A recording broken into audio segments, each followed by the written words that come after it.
तो 12th class कैसे हैं? आई होप कि काफ़ी अच्छे होंगे। तो चलिए आज का जो सेशन है उसे मैं शुरू करता हूँ और आगे देखते हैं। इससे पहले के सेशन में जनसंख्या वितरण के बारे में देख चुके थे। आज का जो ये आपका एपिसोड होगा, ये जो वीडियो आप देख रहे हैं, इसमें मैं आपको मुख्य रूप से जनसंख्या घनत्व के बारे में बताऊँगा। जो आपके 12th के बुक में जो भी चीज़ दिया है उसी के अकॉर्डिंग बताऊँगा, जो आपके लिए क्लास 12th के लिए काफ़ी अच्छा होने वाला है। देखिए, तो लाइन बाय लाइन एक एक चीज़ को देखना है और बेहतर तरीक़ा से देखना है। तो चलिए सबसे पहले देखते हैं। यहाँ पे कह रहा है जनसंख्या घनत्व। देखिए, जनसंख्या घनत्व क्या होता है, इसको सबसे पहले समझिए।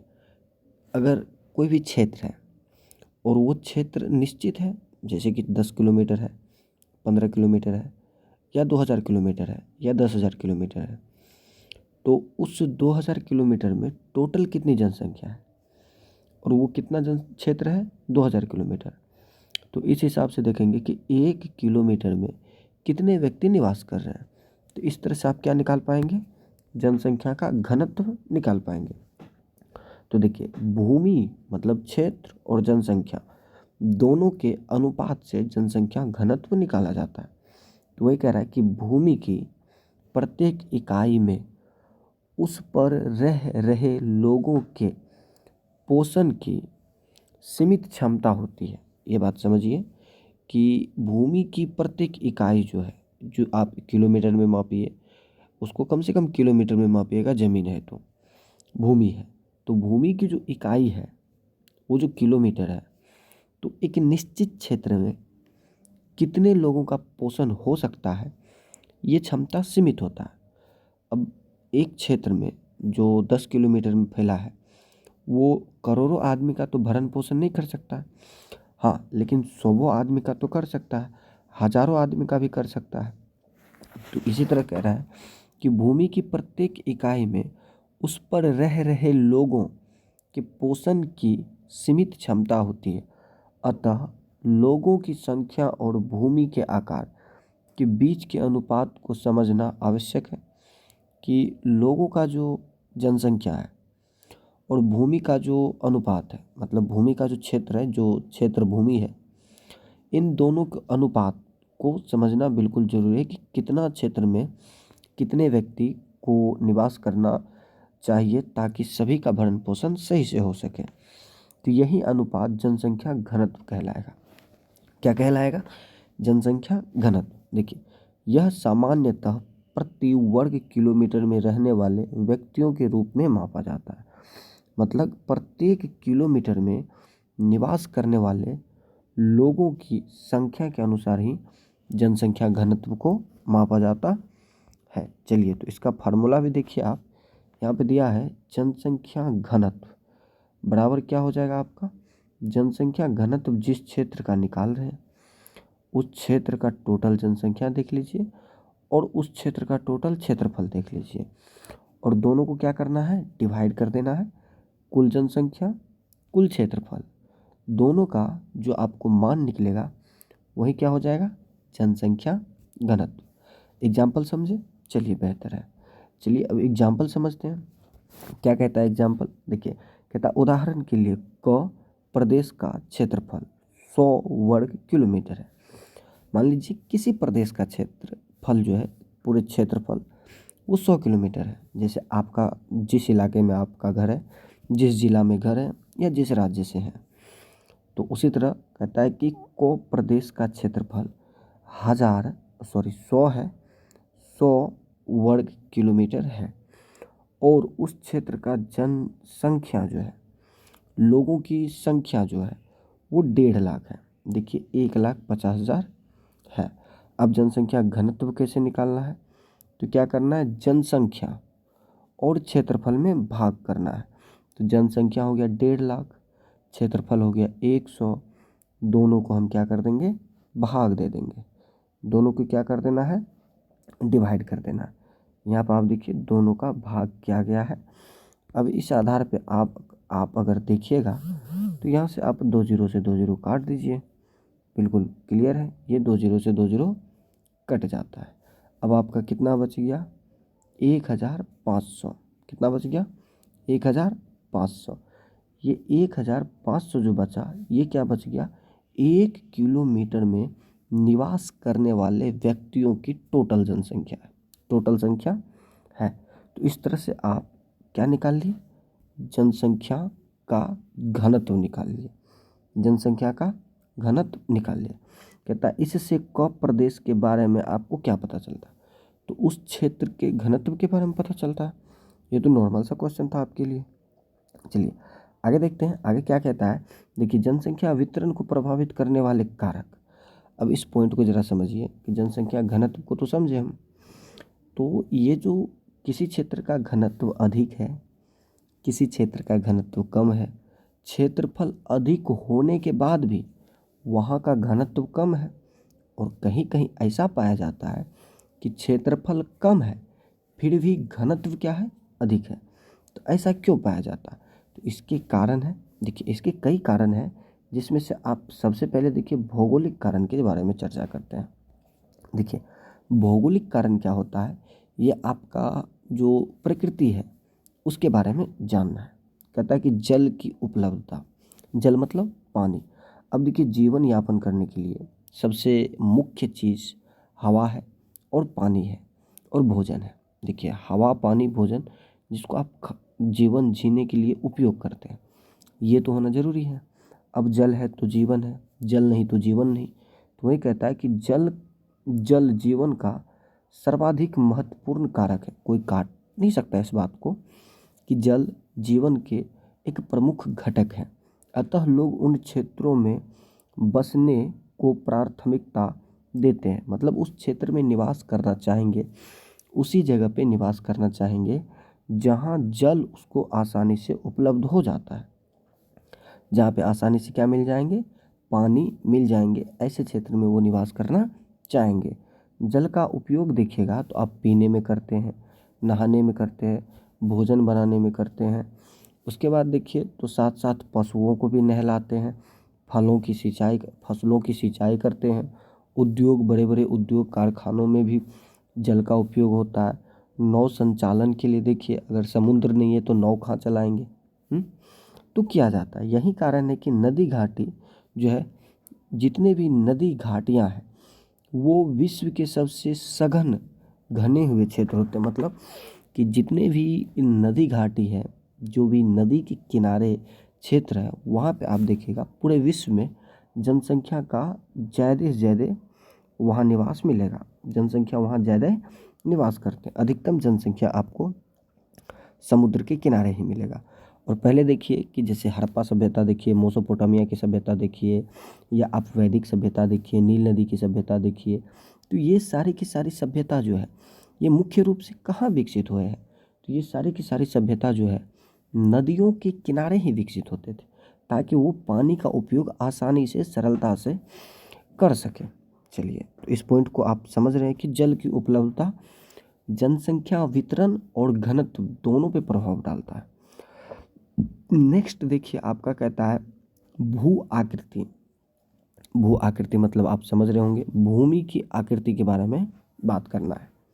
देखिए कहता है लोग समतल मैदान और मंद ढालों पर बसने को वरीयता देते हैं।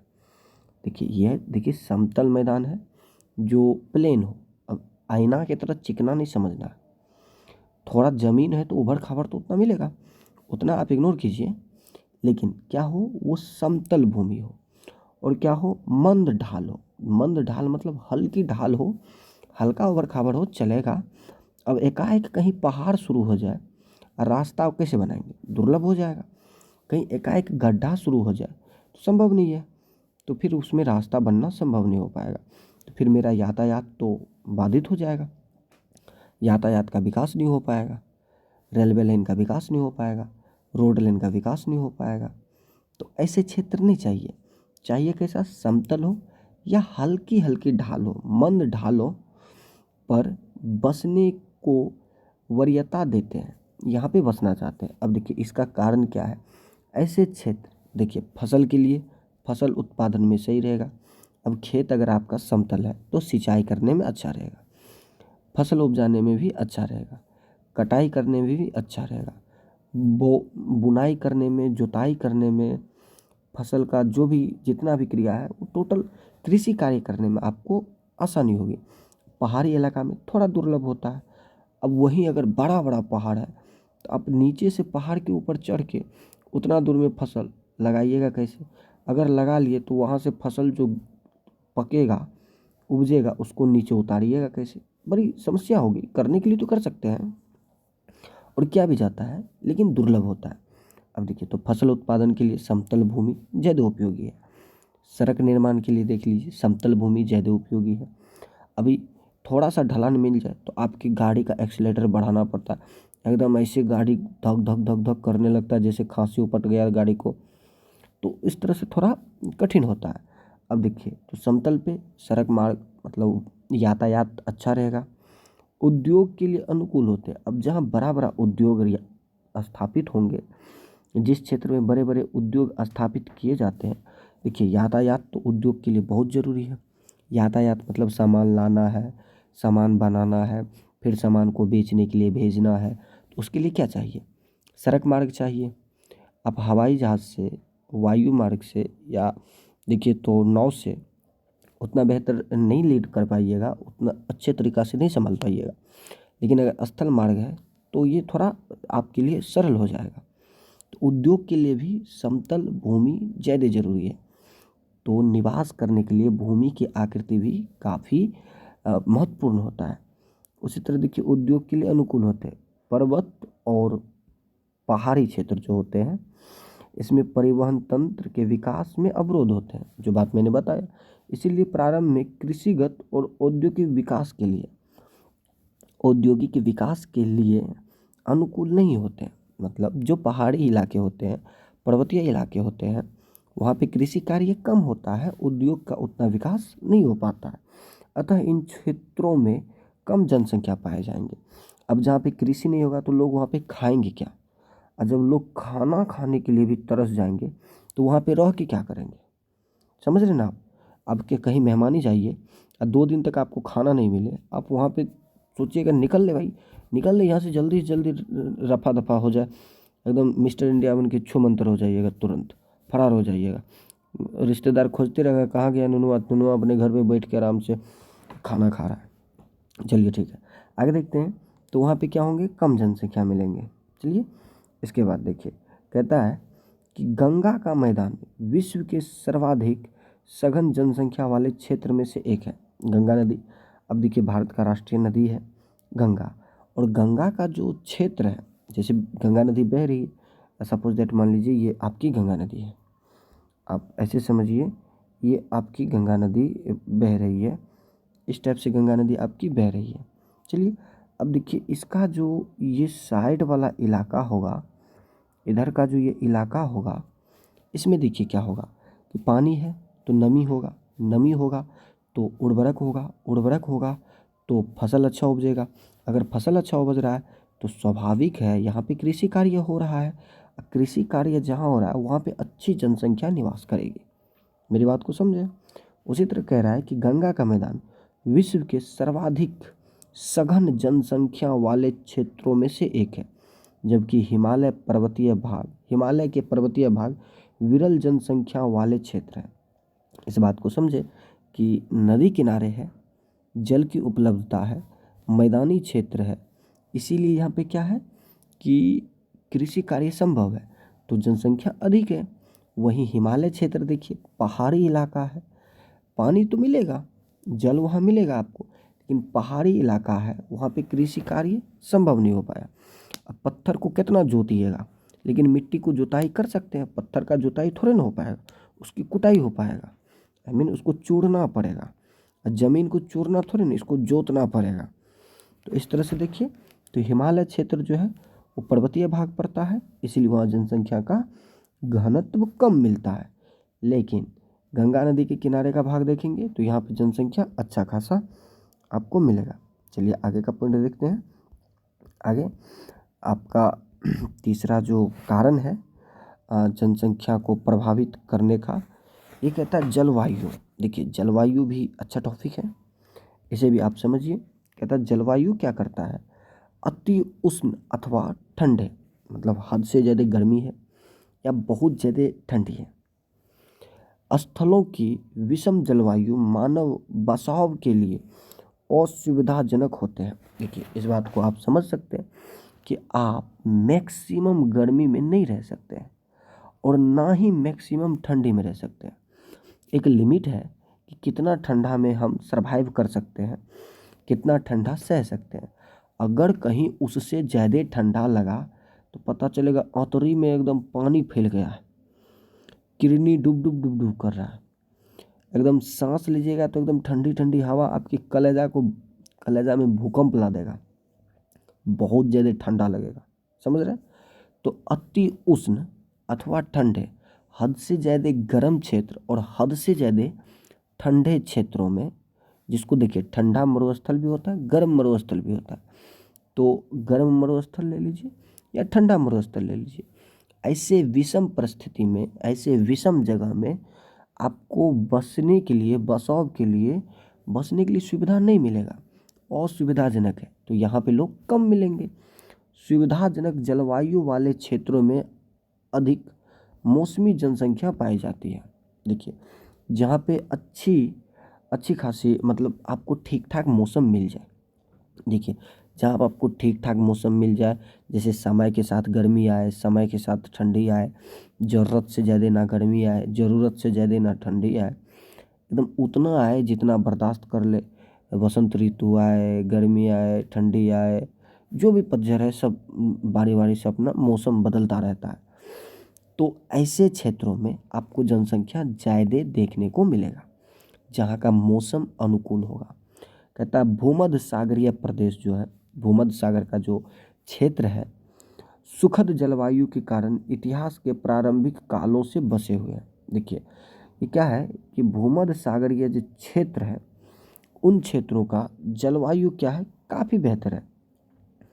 और जहाँ का जलवायु काफ़ी अच्छा है, वहाँ पे देखेंगे तो बहुत प्राचीन काल से ही भूमध्य सागर के किनारे लोगों का बसाव है।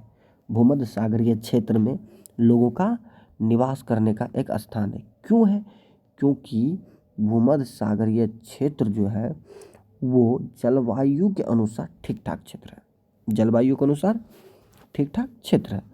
अब देखिए, यहाँ सब तो ठीक है। अब हम कृषि कार्य करेंगे, मिट्टी तो होना चाहिए ना।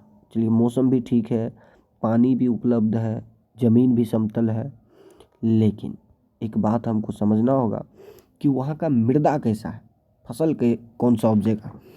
तो जब फसल की बात करेंगे तो उपजाऊ मृदा, देखिए मृदा ठीक है, मेरे पास मृदा है, लेकिन मिट्टी जो है वो कैसा मिट्टी है, ये भी तो आपको देखना होगा। तो वो अगर उपजाऊ मिट्टी है जिस पे फसल उपज सके, तो उपजाऊ मृदा कृषि तथा इससे संबंधित क्रियाओं के लिए महत्वपूर्ण होता है। इसीलिए उपजाऊ मिट्टी दोमट मिट्टी वाले प्रदेश में अधिक लोग निवास करते हैं। देखिए, जैसे समुद्र के किनारे का क्षेत्र होता है, तो समुद्र के या किसी नदी के किनारे का जो क्षेत्र होता है, उसको आप वहाँ पे जो मिट्टी पाया जाएगा, किस टाइप का मिट्टी पाया जाएगा, जलोढ़ टाइप का पाया जाएगा। जलोढ़ मिट्टी हो जाए, दोमट मिट्टी हो जाए, तो इन सब मिट्टी में क्या होता है कि फसल अच्छा खासा उपजता है, यहाँ पे उर्वरक पाए जाते हैं। तो इसीलिए जहाँ कृषि कार्य ठीक ठाक होगा, जहाँ फसल अच्छा खासा उपजेगा, वहाँ पे जनसंख्या ठीक ठाक निवास करते हैं। तो जहाँ दोमट मिट्टी, जो भी जलोढ़ मिट्टी है, खादर मिट्टी है, बांगर मिट्टी है, मोटे तौर पे बोले तो उपजाऊ मिट्टी है, जहाँ की मृदा उपजाऊ है, वहाँ पे क्या मिलेंगे आपको, जनसंख्या अच्छा खासा मिलेंगे, गहन जनसंख्या मिलेंगे, सघन जनसंख्या मिलेंगे। देखिए कहता, क्योंकि ये मृदा गहन कृषि का आधार बन सकती है, अच्छी कृषि का आधार बन सकती है। आगे कहता है, क्या आप भारत में उन क्षेत्रों का नाम बता सकते हैं जहाँ कम उपजाऊ मृदा के कारण विरल जनसंख्या पाया जाता है। तो आपको भी ये सोचना है कि ऐसे कौन कौन से क्षेत्र हैं जहाँ की मिट्टी उपजाऊ कम है, जिसके कारण वहाँ के जनसंख्या का जो अनुपात है वो भी कम है। चलिए आगे देखते हैं आर्थिक कारण को। अगला आपका टॉपिक जो है, मतलब पॉइंट जो है, अभी तक भौतिक कारण को देख रहे थे। जनसंख्या वितरण जो है उसके भौतिक कारण को देख रहे थे। अभी देखिए आर्थिक कारण है। आर्थिक कारण मतलब जिससे रुपया पैसा संबंधित है। देखिए कहता है खनिज निक्षेपों से युक्त क्षेत्र उद्योग को आकृष्ट करते हैं। इस लाइन को समझिए। एनसीईआरटी को जब भी आप पढ़ें तो एकदम शांत दिमाग से, एकदम शिथिल होकर के जीरो बॉइलिंग पॉइंट पे पढ़ना है, मतलब बिल्कुल अस्थिर से, ताकि एनसीईआरटी का आप बिल्कुल स्वाद ले सकें।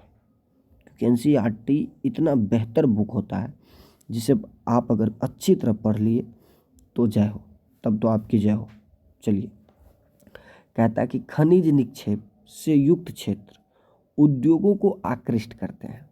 देखिए जिस क्षेत्र में अधिक खनिज पदार्थ पाए जाते हैं उसी क्षेत्र में अधिक से अधिक उद्योग धंधा स्थापित होंगे। बात समझिए। जैसे बिहार झारखंड है, बिहार को छोड़िए, बिहार में कुछ नहीं मिलेगा आपको, चूना मिलेगा। खास करके झारखंड देखिए, झारखंड हो गया, यहाँ पे आपको खनिज पदार्थ काफ़ी मिलेंगे, तो इसका मतलब है वहाँ पे उद्योग धंधा लगेगा, स्वाभाविक है। तो इस तरह से जहाँ खनिज पदार्थ मिट्टी के अंदर जय दे रहेंगे वहाँ उद्योग धंधा अच्छा खासा लगेंगे। और जब वहाँ पे उद्योग धंधा लगेंगे तो लोग वहाँ पे निवास करेंगे। समझ रहे हैं? तो यही कहता है कि आकृष्ट करते हैं। खनन मतलब माइनिंग करना, माइनिंग मतलब जमीन को खोद करके बहुमूल्य पदार्थ निकालना। खनन और उद्योग गतिविधियाँ रोजगार उत्पन्न करते हैं। अभी आप जो भी खनन करते हैं, एक एग्जाम्पल लीजिए, जैसे केजीएफ पिक्चर था। केजीएफ पिक्चर में आप देखें माइनिंग किया जाता है, खनन किया जा रहा था, और उस खनन में हजारों मजदूर काम कर रहे थे। और वो हजारों मजदूर जो काम कर रहे थे तो उसका रोजगार कहाँ से चल रहा था? उसी माइनिंग के काम से, उसी खनन के काम से उसका रोजी रोटी चल रहा था। तो खनन से क्या हो रहा था? लोगों को रोजगार मिल रहा था, लोग अपना जीविका चला रहे थे, लोग अपना भरण पोषण कर रहे थे।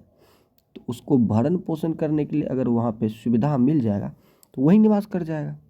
तो वही कहता है कि खनन और औद्योगिक गतिविधियाँ रोजगार उत्पन्न करती है, अतः कुशल एवं अर्ध कुशल कर्मी इन क्षेत्रों में पहुँचते हैं और जनसंख्या को घना बना देते हैं।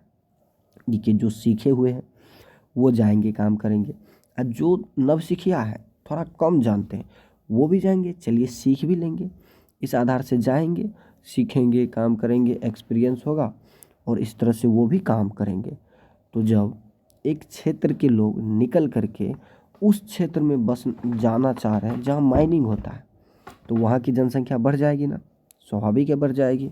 हाँ देखिए अफ्रीका की कटंगा कटंगा जाम्बिया तांबा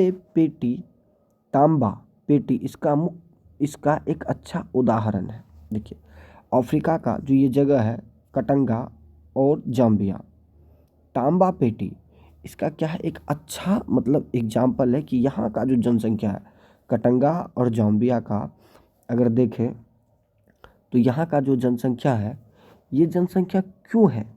क्योंकि यहाँ पर खनिज पदार्थ पाए जाते हैं। यहाँ पे क्या पाए जाएंगे? खनिज पदार्थ पाए जाते हैं, जिसके कारण यहाँ की जनसंख्या घना है, यहाँ पे अधिक से अधिक जनसंख्या देखने को मिल रहा है। चलिए आगे एक पॉइंट देखते हैं। अगले कहता है नगरीकरण। देखिए आर्थिक कारण का ये दूसरा पॉइंट है, नगरीकरण। देखिए नगरीकरण को समझना कुछ खास नहीं, लेकिन आप इसको आसानी से समझ सकते हैं। इसके लिए आपको थोड़ा शिद्दत से देखना है, समझना है। देखिए नगरीकरण क्या है? जैसे कि कोई गांव में निवास करता है और कोई शहर में निवास करता है, तो जो शहर में निवास करता है उसे ही आप दूसरे शब्द में नगर बोलते हैं। क्या बोलते हैं? नगर। देखिए जहाँ पे सारी सुविधा आपको आसानी से मिल जाएगा, ऐसे क्षेत्र को नगर कहा जाता है। समझ रहे? आपको नज़दीक में हॉस्पिटल मिल जाएगा, नज़दीक में आपको देखिए तो घर का सामान जो खरीदते हैं वो सारा का सारा दुकान मिल जाएगा, स्कूल भी आपको अच्छा अच्छा मिल जाएगा। उसके बाद देखिए तो हर एक सामान जो बाज़ार में खरीदते हैं वो सस्ता सस्ता मिल जाएगा। आने जाने के लिए आप रोड के किनारे रहेंगे, आपको यातायात सुविधा अच्छा मिल जाएगा।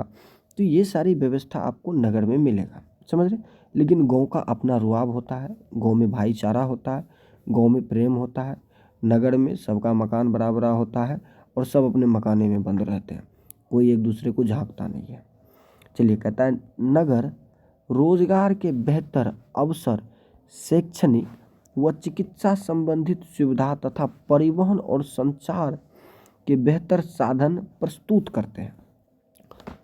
इस बात को समझिए। देखिए, नगर जो है, लोग नगर जाते हैं, वहाँ पे उसको रोजगार मिलता है और वहाँ पे वो रोजगार करते हैं, वहीं रह जाते हैं। बाद में अपनी अर्धांगिनी को, अपनी जो पत्नी है उसकी प्राण प्रिय पत्नी, उसको भी लेके नगरी में रह जाते हैं, ठीक है। और कुछ बच्चे ऐसे हैं जो पढ़ने के लिए जाते हैं, तो शैक्षणिक हो गया, शिक्षा से संबंधित। तो शिक्षा का जो स्तर है नगरों का थोड़ा अच्छा है, तो गाँव के बच्चे नगर में जाके शिक्षा लेते हैं। गाँव के बेरोजगार लोग नगर में जाके निवास करते हैं, काम धंधा करते हैं। वहाँ पे चिकित्सा सुविधा अच्छा है, लोग दवाई कराने जाते हैं।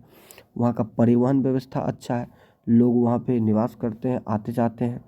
देख रहे हैं, संचार व्यवस्था बेहतर है।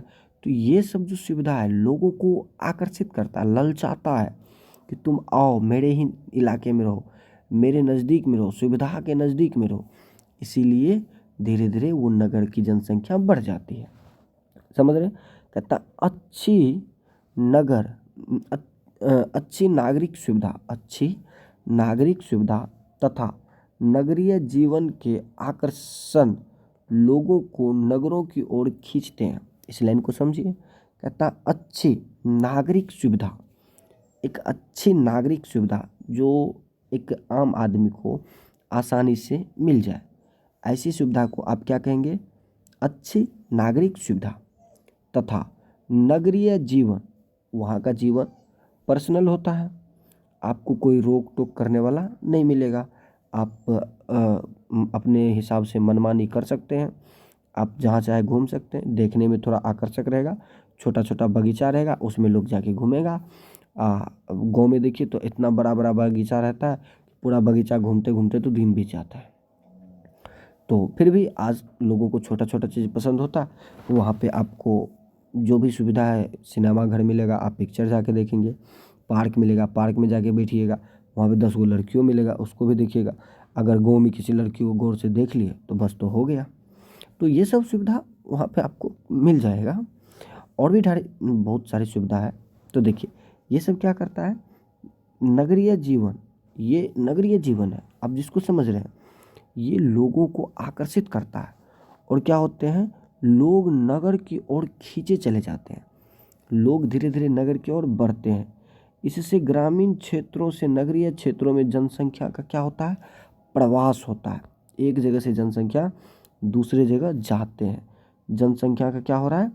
प्रवास होता है और नगर आकार में बढ़ जाता है। अब गाँव क्या होगा? छोटा हो जाता है। देखिए, विश्व के विराट नगर प्रतिवर्ष बड़ी संख्या में प्रवासियों को निरंतर आकर्षित करते हैं। देखिए, विश्व के जो बड़े बड़े नगर हैं वो क्या करता है कि बहुत से लोगों को अपने ओर आकर्षित करता है, अपने ओर आकर्षित करता है। देखिए, आगे का पॉइंट है, आगे का जो है उसे फिर से समझते हैं। कहता है फिर भी नगरीय जीवन अत्यंत कष्टदायक हो सकता है। स्वाभाविक है, मेरे लिए तो कष्टदायक है, क्योंकि नगर में निवास करना आप समझिए अपने माँ को भूल जाना जैसा है। क्योंकि जहाँ गाँव माँ है, वो भारत की आत्मा है। गाँव कुछ भी है तो गाँव होता है, और यहाँ पे एक दूसरे में प्यार होता है। तो वही बात कह रहा है कि फिर भी नगरीय जीवन अत्यंत कष्टदायक हो सकता है। नगरीय जीवन के कुछ कष्टदायक पक्षों को सोचिए ज़रा। वहाँ पे इतने तेज़ गाड़ी चलती है, बताइए कितने ज़्यादा एक्सीडेंट होते होंगे, रोज़ाना 1-2 घटना तो हो ही जाता होगा। अब इतने लोग रहते हैं, कष्टदायक घटना है कि इतना कचरा भर जाता होगा, बगल से जाओ तो बदबू कर रहा है, दाएं से जाओ तो बदबू कर रहा है, बाएं से जाओ तो बदबू कर रहा है। इतना गाड़ी घोड़ा रहता है, ई मार रहा है हॉर्न, हू उधर से पू, एगो कोई छपड़िया गाड़ी लेके आया, आगे में नचा के गिरा दिया। ये सब कष्टदायक घटना है, आप समझ सकते हैं। चलिए आगे देखते हैं। अगला देखिए, औद्योगिकीकरण जनसंख्या को प्रभावित करने का एक ये भी कारण है, औद्योगिकीकरण। अब ये कैसे है इसको देखिए, कहता औद्योगिक पेटियाँ रोजगार के अवसर उपलब्ध कराती है। देखिए जो भी क्षेत्र औद्योगिक के क्षेत्र में ज़्यादा विकास करता है, या जिस भी क्षेत्र में ज़्यादा से ज़्यादा उद्योग धंधा स्थापित होते हैं, उस क्षेत्र में लोगों को रोजगार ज़्यादा मिलेगा। और क्या होगा, जब रोजगार ज़्यादा मिलेगा तो बड़ी संख्या में लोगों को आकर्षित करेगा।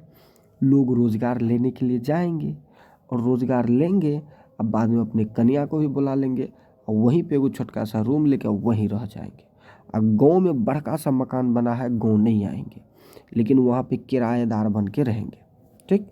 अब देखिए इसमें केवल कारखानों के श्रमिक ही नहीं होते, बल्कि परिवहन परिचालक, दुकानदार, बैंक कर्मी, डॉक्टर, अध्यापक तथा अन्य सेवाएं उपलब्ध कराने वाले भी होते हैं। जरा गौर से देखिए, कोई आदमी गया, अब समय समय पे वो बेचारा बीमार भी पड़ेगा तो उसको दवाई देने के लिए डॉक्टर भी चल गया। अब उसके बाल बच्चा है तो उसके बाल बच्चा पढ़ेंगे लिखेंगे तो पढ़ाने के लिए कुछ मास्टर भी वहाँ रह जाते हैं। अब उसके बच्चा जिस स्कूल में पढ़ते हैं उसको गाड़ी वाला लेने आएंगे, स्कूल छोड़ेंगे, स्कूल से घर छोड़ेंगे तो वहाँ पे परिवहन चालक भी निवास करेंगे। वो कुछ खाएंगे कुछ पिएंगे तो वहाँ पे एक दुकानदार भी अपना घर बना लिया है। उसके बाद वो जो कमाएंगे बैंक में रखेंगे तो बैंक कर्मी भी वहाँ पे हैं, बैंक भी उपलब्ध हो गया। तो इस तरह से एक आदमी गया तो उसको अन्य सुविधा देने के लिए और भी आदमी वहाँ पे उपस्थित है। तो धीरे धीरे क्या होगा, वहाँ की जनसंख्या और भी ज़्यादा बढ़ जाता है। कहता है जापान का कोबो ओसाका प्रदेश है। देखिए जापान जो है वो एक छोटा सा देश है और लेकिन टेक्नोलॉजी के मैटर में बहुत आगे देश है। देखिए जापान का कोबो ओसाका प्रदेश अनेक उद्योगों की उपस्थिति के कारण सघन बसा हुआ है। देखिए ये क्षेत्र जो है जापान का कोबो ओसाका, ये क्षेत्र क्यों जनसंख्या में अधिक है, यहाँ का जनसंख्या काफ़ी अधिक क्यों है, क्योंकि ये क्षेत्र औद्योगिक क्षेत्र है जिसके कारण यहाँ पे लोग ज़्यादा से ज़्यादा संख्या में निवास करते हैं। तो यहाँ तक तो समझे, चलिए बेहतर है। आगे देखिए, आगे है आपका सामाजिक एवं सांस्कृतिक कारण, तो इन कारणों को भी देखेंगे। चलिए बेहतर है। देखिए कहता सामाजिक एवं सांस्कृतिक कारण क्या है। देखिए मानव क्या है, एक सामाजिक प्राणी है। मानव क्या है, एक सामाजिक प्राणी है। तो कहता है कि कुछ स्थान धार्मिक एवं सांस्कृतिक महत्व के कारण अधिक लोगों को आकर्षित करते हैं, स्वाभाविक है। देखिए कुछ क्षेत्र ऐसे होते हैं जहाँ पे धर्मों की विशेषता अपनी अपनी विशेषता होती है। जैसे कहीं बहुत प्रचलित मंदिर है, कहीं बहुत प्रचलित मस्जिद है, कहीं बहुत प्रचलित गुरुद्वारा है, कहीं बहुत प्रचलित चर्च है। तो इसके अगल बगल में अधिक जनसंख्या देखने को मिलेगा। क्यों, जो भी धर्म से जुड़े हुए व्यक्ति हैं, धार्मिक व्यक्ति हैं, वो वहाँ पे यात्रा करने जाएंगे, यात्रा करेंगे तो उसको जाने के लिए आने के लिए परिवहन की आवश्यकता है, तो ड्राइवर भी जाएगा। ड्राइवर चलिए उधर के इलाका के ड्राइवर रहेंगे, कुछ ड्राइवर वहीं जा कर के रह रहे हैं जबकि वो वहाँ के है ही नहीं। वहाँ पे दुकानदार दूर दूर के व्यक्ति आके दुकान खोलेंगे, दुकान चलाएंगे ताकि यात्रियों को सुविधा दे सके। वहाँ पे चिकित्सक भी होंगे। और देखिए तो वहाँ पे जो धार्मिक स्थल है तो वहाँ पे एक भीड़ सा लगा रहेगा हमेशा के लिए, हमेशा हमेशा। तो वहाँ पे लोगों की जनसंख्या काफ़ी अधिक रहता है। क्या होता है, काफ़ी अधिक रहता है और वो लोगों को आकर्षित भी करता है। तो वही कह रहा है कि कुछ स्थान धार्मिक अथवा सांस्कृतिक महत्व के कारण अधिक लोगों को आकर्षित करता है।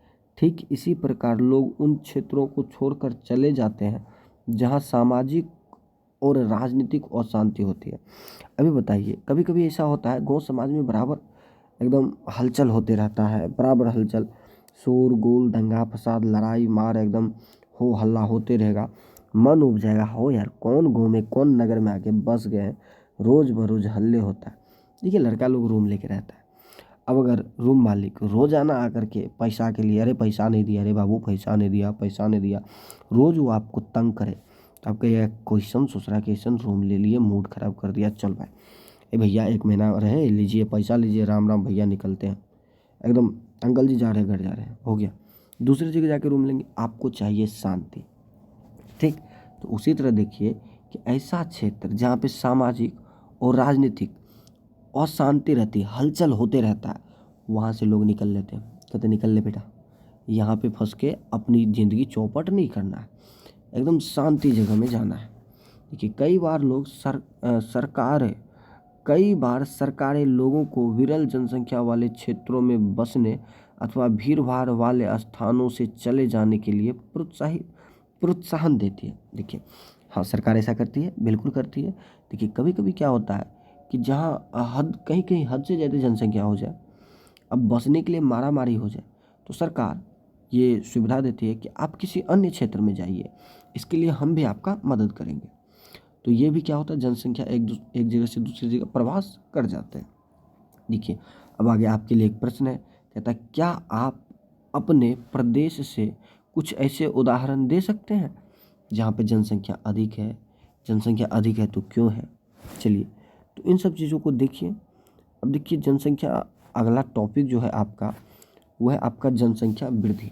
कौन सा टॉपिक है, जनसंख्या वृद्धि। तो चलिए नेक्स्ट टॉपिक में देखते हैं, नेक्स्ट वीडियो में देखते हैं जनसंख्या वृद्धि। तब तक के लिए आप रिवाइज कीजिए, मिलते हैं अगले वीडियो में। Thank you.